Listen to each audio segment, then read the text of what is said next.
کسی بھی معاشرے کی ترقی اور خوشحالی تعلیم کے اصول میں ہی ممکن ہے۔ جب تعلیمی ادارے زبونالی کا شکار ہو تو وہاں تعلیمی ترقی کیسے ممکن ہوگی؟ کھڑکوچہ میں حاجی چاکر خان لیڈی اسکول کا بلڈنگ کے تعمیر کا کام 2013 میں شروع ہوا جو تاحال مکمل نہ ہو سکا۔ بچے تعلیم کے اصول کے لیے دور دراز کے علاقوں میں جانے پر مجبور ہیں۔ بنیاد 2013 میں رکھا گیا تھا اور کچھ ہی عرصے اس کا تعمیر جاری تھا اور تیزی سے جاری تعمیر لگا کہ 1 سال میں مکمل ہوگا اور بچے اس میں پڑھیں گے۔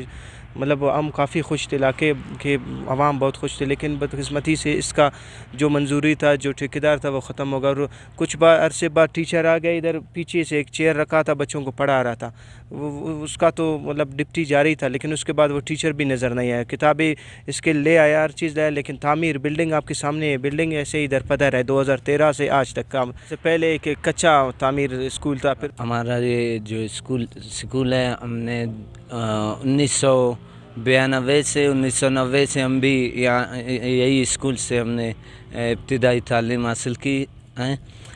ہمارا ایک ہی ٹیچر تھا اور وہی آ کے ہمیں پڑھاتے تھے۔ آج یہ اسکول آپ لوگوں کے سامنے اس کے اینٹیں بھی لے گئے سب اور مزدوری اس کے ہو گئے تھے، لیکن پتہ نہیں ٹیچرز بھی یہاں سے شفٹ ہو گئے کسی اور اسکول میں۔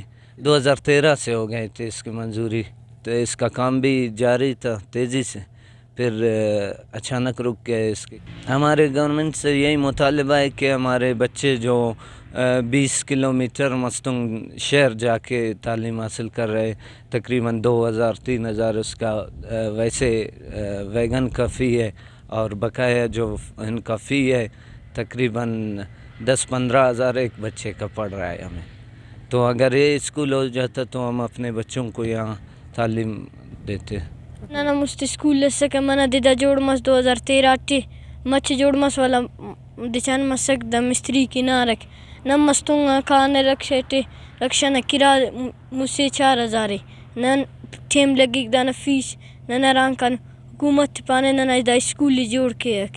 اہل علاقہ نے صوبائی حکومت سے اسکول کا بلڈنگ کا کام مکمل کرنے اور تعلیمی سرگرمیاں شروع کرنے کا مطالبہ کیا ہے۔ کیمرہ مین سمیع خان کے ہمراہ فیض درانی، وش نیوز، مستونگ۔